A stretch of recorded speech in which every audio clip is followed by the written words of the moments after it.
In 1965, Bell Labs engineers Arno Pinzas and Robert Wilson discovered an isotropic background radiation in the microwave frequency range. Over the years since then, ever more accurate technologies have increased our measurements of this key piece of evidence for a small, hot beginning to the universe. To understand how important this discovery is, we need a temperature history of the universe. The Big Bang Theory holds that there was a time when the universe was very small and very hot. The contents of the universe would have been in thermal equilibrium at that time. Particles in thermal equilibrium all have the same temperature. Roughly speaking, temperature is a measure of the kinetic energy of the particles. In this example, we have a small volume of protons and electrons in thermal equilibrium at 10,000 degrees Kelvin, the temperature at the surface of our Sun. At 10,000 degrees, the electrons and protons are too hot to combine into hydrogen. If we add photons, they will scatter off the charged particles. Light cannot travel far through this space because it is constantly interacting with these free-moving charged particles. The plasma is opaque. As the universe expands, it cools. At some point, it cools enough for protons to capture electrons to form electrically neutral hydrogen. This process is called recombination. Once the transformation to electrically neutral particles is complete, light will travel through space without any further interactions. This is called decoupling. The radiation is said to have decoupled from the electrons and protons. The plasma becomes transparent. In addition to all the electrons and protons in the universe packed into this relatively small space, there were around 1.6 billion photons for every baryon in the universe. Baryons are the protons and neutrons in the plasma. Being in thermal equilibrium, these photons would be characterized by the black-body radiation curve. Knowing the energy that it takes to separate an electron from its proton in a hydrogen atom, we can calculate the temperature at which recombination and decoupling would occur. The current figure is around 3,000 degrees Kelvin, the surface temperature of a cool star like Proxima Centauri.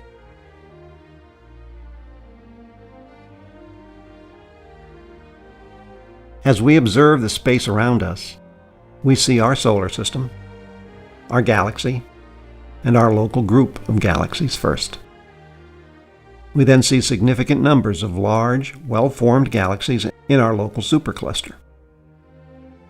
The further out we see, the further back in time we go.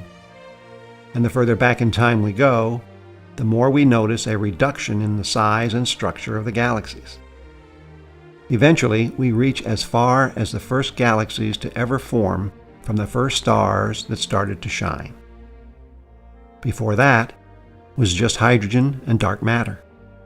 No light was being created for us to see. As we look back in time, we are also looking back at an ever-shrinking volume because the universe was getting smaller, and its temperature was getting hotter. Eventually, it reached 3,000 degrees. At that point, hydrogen atoms began to dissociate into protons and electrons, and space became opaque. Coming back the other way, the surface where the transition from opaque to transparent occurred is called the surface of last scattering. At that time, all the photons in the universe were released. These photons are still with us today. We see them all across the sky in tremendous numbers. They are the cosmic microwave background photons, CMB, and they tell us a great deal about the past, present, and future of the universe.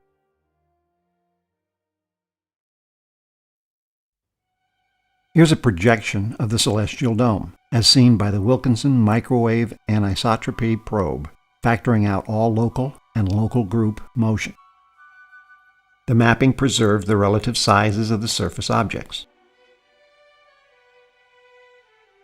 The key observation is that the light fits the blackbody radiation curve perfectly. Its mean wavelength is around 2 millimeters, and its peak intensity has a wavelength of 1 millimeter. That's in the microwave range. This gives us the temperature of the radiation today. It is 2.725 degrees. We know that at decoupling it was 3,000 degrees. So the temperature has been reduced by a factor of 1,100. We also know that the ratio of the current temperature to the temperature at decoupling is equal to the ratio of the current scale factor to the scale factor at decoupling. So the universe has expanded by a factor of 1,100 times since decoupling. The blackbody radiation formula also gives us the number density of CMB photons. There are over 400 million of them in every cubic meter of space throughout the cosmos. This is 1,000 times more than all the photons from all the starlight ever created by all the stars and all the galaxies for all the billions of years that stars have been shining. Earlier measurements of the CMB indicated that it was homogeneous. That would be a problem, because if it were 100% homogeneous, the resulting universe would be 100% homogeneous, and it isn't. But our measurement technologies have improved dramatically over the past half-century. The Planck satellite measurements detected small amounts of temperature deviation called anisotropy, meaning different in different directions. The image uses color to show variations from the average, with blue for minus 200 millionths of a degree through green and yellow to red, which represents plus 200 millionths of a degree. That temperature deviation comes to 1 part in 100,000. These temperature deviations come from small mass density deviations in the plasma at the time of decoupling. For example, suppose we had a small mass density excess in this region. Light from this region would be gravitationally redshifted. These mass density deviations would be the same magnitude as the temperature deviations, 1 in 100,000.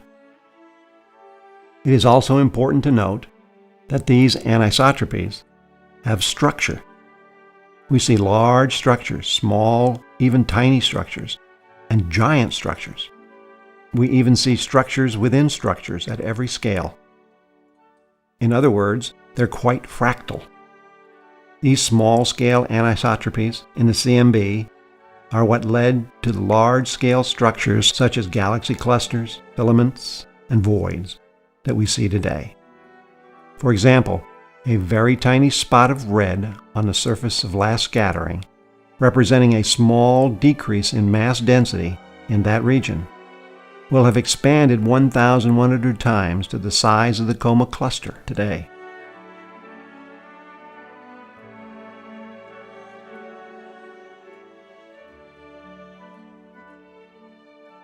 The fact that there is a cosmic microwave background with all these characteristics is one of the most important pieces of evidence we have that verifies and validates our current Big Bang model of the universe.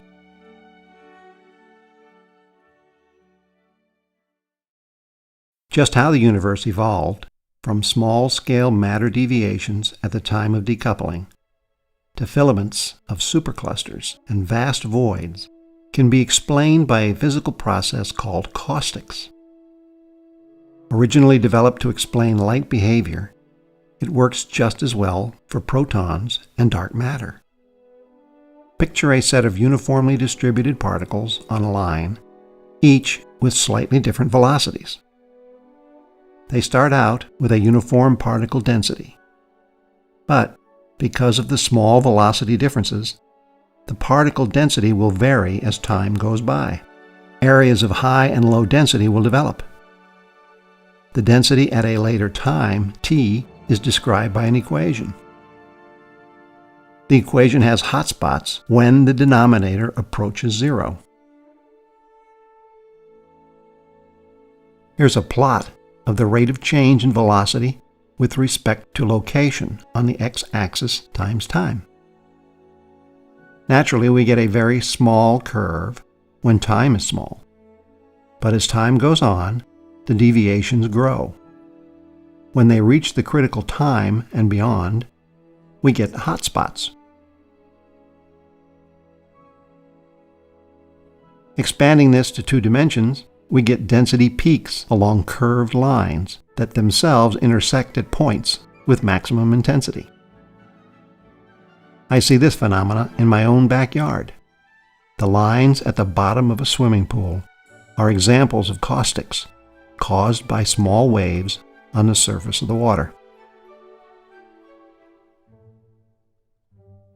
And when we extend this to 3 dimensions, we get curved surfaces with increased density that intersect along lines that intersect at points. This is the web-like pattern we see in the large-scale universe. This is what you get from the initial conditions characterized by the cosmic microwave background. No additional forces are involved. Gravity is the key to the formation of stars and galaxies within these filaments of dense accumulations of baryons and dark matter. But it was caustics that took the minor anisotropies that existed at the time of decoupling and turned them into giant walls around great voids. We've mentioned dark matter several times in reference to the CMB. It was the largest matter component of the opaque universe at the time of decoupling. And it is the dark matter density anisotropies that produced the filament structures we see in the universe today. But this only works if the dark matter doesn't fly off at near the speed of light like neutrinos do. In this respect, it is said to be cold dark matter, CDM for short. Using galaxy rotation rates, galaxy cluster dynamics, and gravitational lensing, the best estimates for the dark matter density parameter in the universe is 0.262. The baryon matter density parameter is measured to be around 0.048. Radiation, mostly from the CMB, is significantly less than that. The problem is that all of this isn't enough to account for our flat universe observations. But there is one component of the universe that we have not yet taken into consideration, and that is that empty space, the vacuum itself, has energy.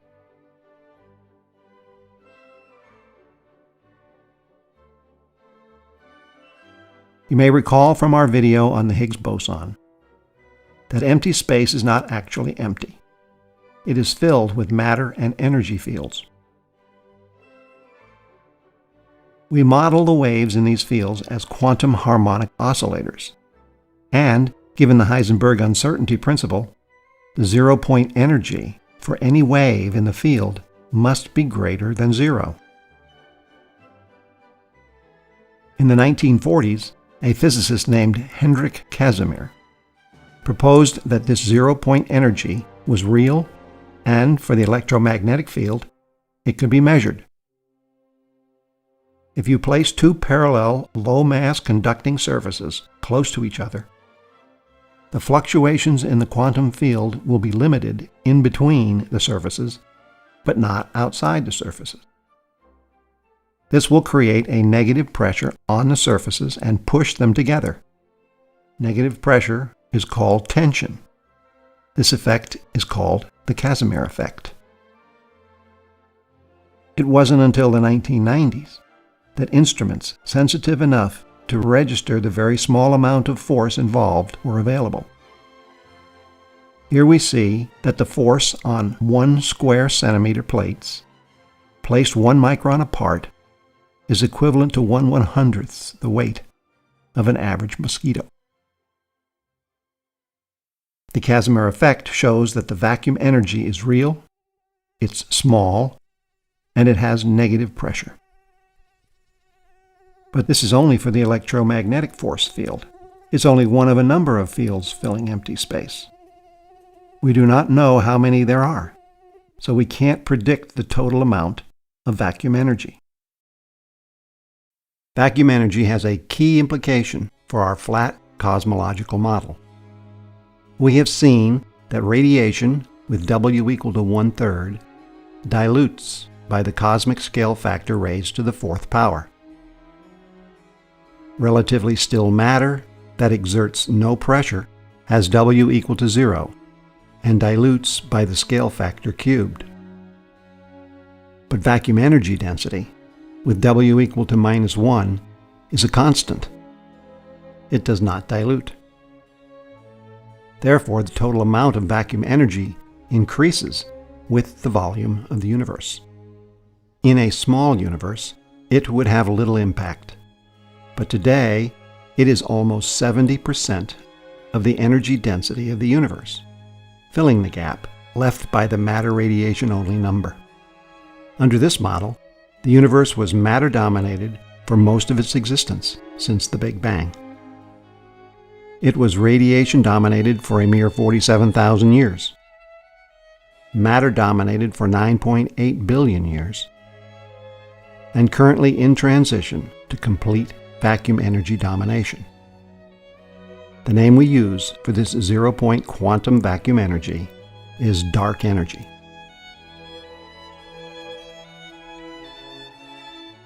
We use the symbol lambda to represent this component of the universe.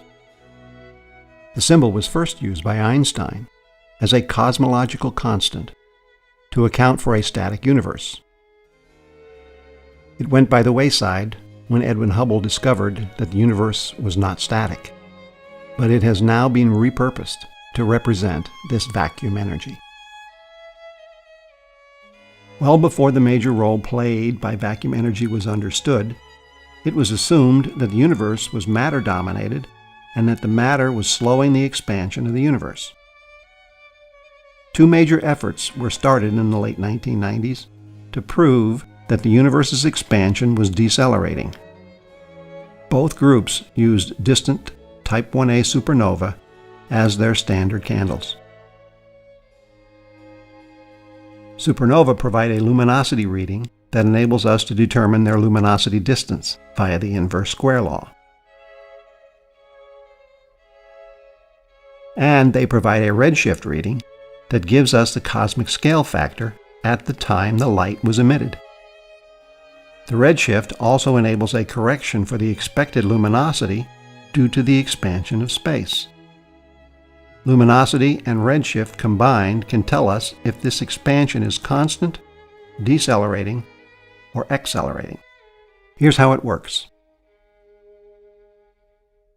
If the expansion rate is constant, the relationship between the luminosity distance and the redshift will be constant.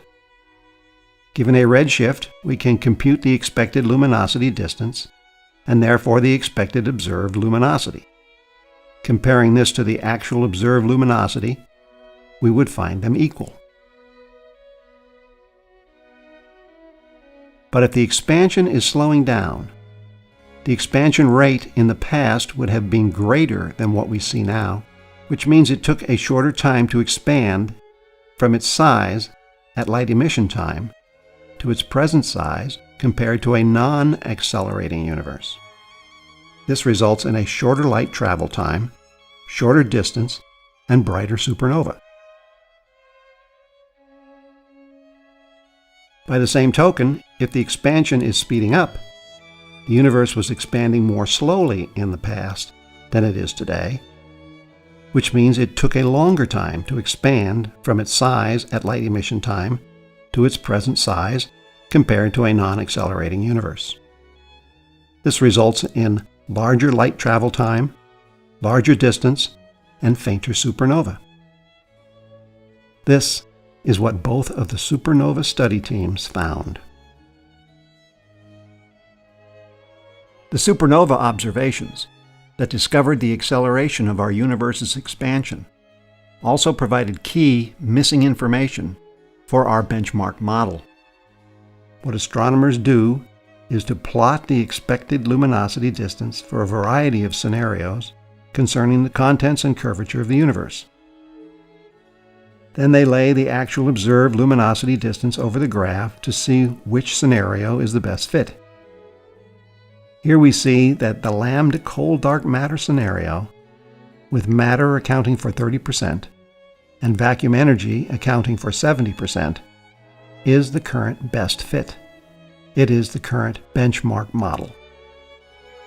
With this benchmark model, we can map the expansion history of the universe from decoupling to the present and on into the future. To illustrate, let's take a final look at GNZ11's numbers. Its redshift of 11.09 gives us the scale factor at emission time, which gives us the time the light was emitted. All the other numbers follow.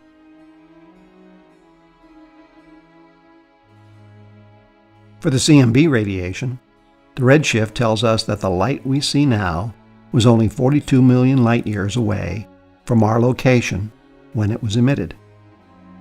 It traveled for just under 13.8 billion years to reach us, and its starting location is now 46.5 billion light-years away, making the diameter of the visible universe 93 billion light-years. Type 1a supernova redshifts provide a measure of the scale factor back to near the earliest galaxies. The cosmic microwave background provides the scale factor for the surface of last scattering. We can tie scale factor and time together given the vacuum energy, radiation, baryonic and cold dark matter contents of the universe. So we can say, with a fair degree of accuracy, that decoupling started around 250,000 years into the expansion, and the surface of last scattering occurred around 370,000 years into the expansion.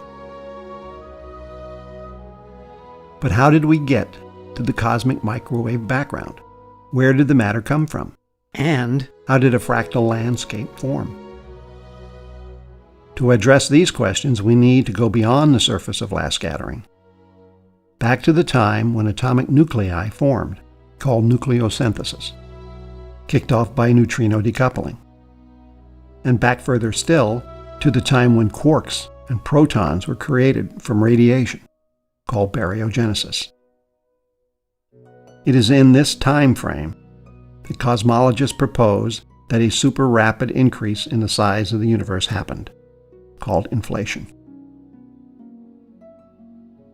In these earliest times, the universe was radiation dominated, and we have a fairly simple relationship between time, scale factor, temperature, and energy that we can use as we cover each of these key areas.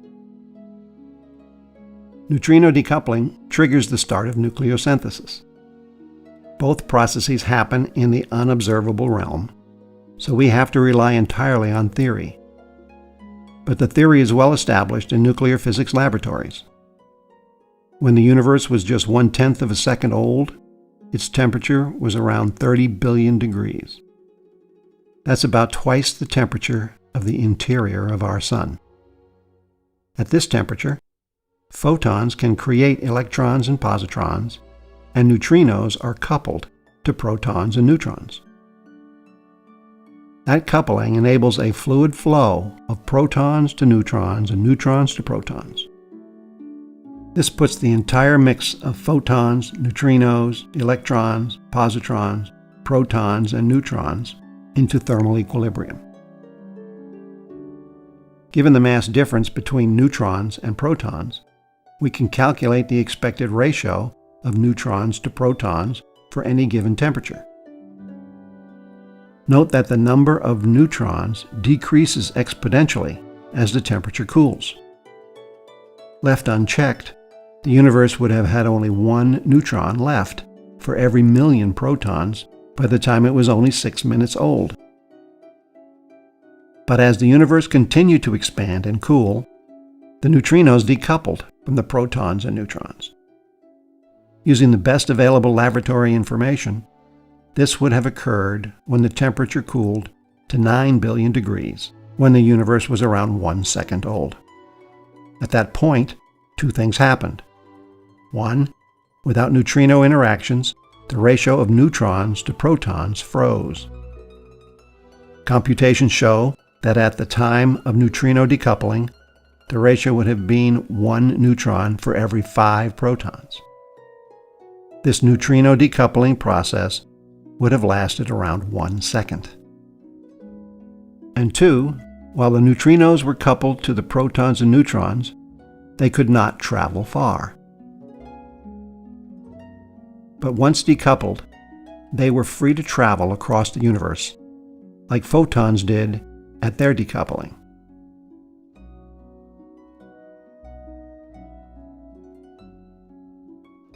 The end of neutrino decoupling marked the beginning of nucleosynthesis. The universe was around 2 seconds old, with 5 protons for each neutron. Here we track the predicted ratios of each kind of nuclei as these processes evolved. At the start, there was sufficient energy for protons and the remaining neutrons to combine into deuterons, the nucleus of deuterium. As the deuterium density climbed, significant amounts of helium and hydrogen isotopes were formed, along with lots of tightly bound hydrogen. This diagram illustrates the various nuclear interactions along the way. Hydrogen resists combinations with protons and neutrons, so the creation of beryllium and lithium went more slowly, producing far less of these elements than helium. By the time the temperature of the universe had fallen to 300 million degrees, when it was around 1,000 seconds old, the nucleosynthesis energies were no longer available, and the epoch was over. The vast majority of the baryonic matter wound up in the form of hydrogen and helium nuclei. The percentages of deuterium and tritium were much smaller.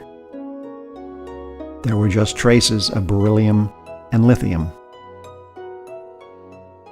And the remaining free neutrons decayed over time into protons.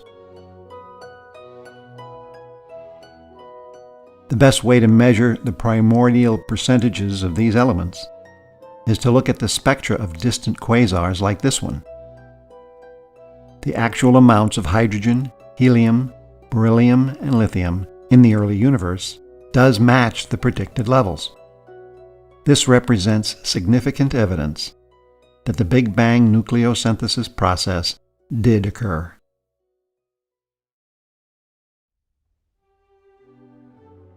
The inputs to nucleosynthesis were baryons, protons, and neutrons. Baryogenesis is the process that created these baryons. Quantum chromodynamics shows how photons can create matter-antimatter pairs and how matter-antimatter pairs can create photons. If we go back in time to when the universe was only 20 trillionths of a second old, its temperature was over 1,000 trillion degrees, and photon energy was around 100 gigaelectron volts. At that level, no baryonic matter could survive, and all of space would have been filled with pure radiation. Then, when the temperature of the universe cooled to around 1.74 trillion degrees, 33 microseconds into its expansion, created quarks and antiquarks could survive. These quarks were not confined within baryons as they are today. Instead, they formed a sea of free quarks, a quark soup, a quark plasma. During this period of quark-antiquark production, the number of quarks, antiquarks, and photons were in thermal equilibrium, and therefore present in equal numbers. But the universe today has almost no antimatter at all. Now suppose nature had a very tiny tilt in favor of quarks over antiquarks. For example, let's say that for every 800,003 quarks, there were only 800,000 antiquarks. Then, when the universe cooled to the point that quark-antiquark pairs were no longer being produced, all the existing quarks and antiquarks would annihilate each other. In our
energy quantum fluctuations are short, small, and create localized deviations in energy density.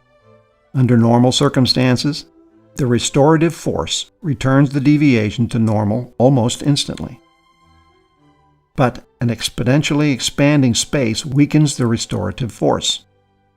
Each wave stretches with the expansion and freezes once it reaches the size of the horizon. So we have a large ambient population of waves of every wavelength undergoing this expansion. This way, large numbers of small, short localized energy deviations become small, long-lived extended deviations. In fact, these quantum fluctuations persist long after the inflation ends. We can tweak the variables to produce an energy density deviation on the order of 10 to the minus 5, the amount of the temperature deviation we found in the CMB. These tiny quantum fluctuations are the origin of the anisotropy in the CMB that eventually led to the large galaxy superclusters and great voids we see around the universe today. The ability to solve Big Bang problems like the horizon, CMB anisotropy, and others have given the theory of inflation a great deal of credibility among cosmologists. Here's a summary of the Big Bang timeline. Quantum mechanics has a notion of a smallest length called the Planck length. It's theoretically impossible to determine the difference between two locations less than 1 Planck length apart.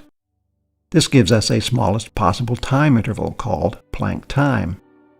It's the time it would take light to cover the Planck length. And it gives us the highest possible temperature called the Planck temperature. We'll start here. Cosmic inflation created a radiation-only universe that cooled into a quark plasma following an exponential expansion. Baryogenesis turned the quark plasma into baryons, eliminating antimatter. Neutrino decoupling freed neutrinos to travel across the universe. Nucleosynthesis filled the universe with hydrogen and helium. The photon epoch was the long time period that followed nucleosynthesis. The universe was filled with a hot, opaque plasma of photons, atomic nuclei, electrons, and dark matter. Recombination united electrons with protons, creating a sea of hydrogen and helium atoms filling the universe. Photon decoupling freed photons to travel across the universe. At this time, the entire sky was as bright as the surface of our sun. The sky darkened as the expanding universe stretched the bright surface of last scattering radiation into the infrared range. With no stars having formed to give off light, the universe literally went dark. During this time, the caustic process worked the dark matter into filaments, with the baryonic matter tagging along. During this time, the universe left thermal equilibrium. Eventually, the dense clouds of cosmic gas in the filaments started to collapse under their own gravity, becoming hot enough to trigger nuclear fusion reactions between hydrogen atoms, creating the very first stars. Galaxies of stars formed, and gravitational attraction pulled these galaxies towards each other to form groups, clusters, and galaxy superclusters. Our Sun is a late-generation star, incorporating the debris from many generations of earlier stars. It and its solar system formed roughly 8.5 to 9 billion years after the Big Bang. Today, the universe is dominated by vacuum energy and is expanding at an accelerating rate. Eventually, everything gravitationally bound will be in a galaxy, and all other galaxies will be beyond the visible horizon. CMB radiation will disappear. No intelligent species will be able to detect that they exist in a universe bigger than their own galaxy. In addition, all star fuel will eventually run out, and the universe will go dark forever. When it comes to the cosmos as a whole, there is far more that we don't know than the little bit we do. Based on new information and discoveries, the benchmark model is changing all the time. Some of the key unknowns are being investigated by intensive efforts across a spectrum of scientific projects. Here are just a few.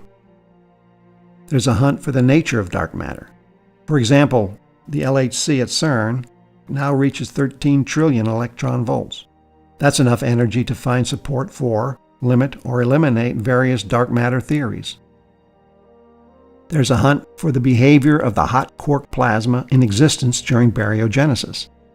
For example, thousands of times a second, the Brookhaven National Laboratory's relativistic heavy ion collider creates a quark-gluon plasma. This research can reveal subtle details about the quark-gluon plasma and, by extension, the origin of matter. There's a hunt for neutrinos with new detectors like Daya Bay in South China. They hope to detect neutrinos from the Neutrino Decoupling epoch and eventually solve the riddle of why so little antimatter survived baryogenesis. There's a hunt for early gravitational waves with projects like the Laser Interferometer Space Antenna, LISA. The laser arms will be millions of kilometers long, making it sensitive enough to register weak gravitational waves, like the remnants of waves created in the earliest moments of the Big Bang. And the hunt for more Type 1a supernova continues along with deeper analysis of each and every one of them. This will provide a more exact measure of the scale factor dynamics since the end of the Dark Ages.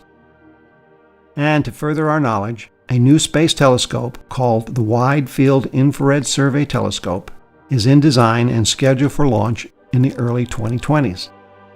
This telescope is specifically designed to further our understanding of these key standard candles.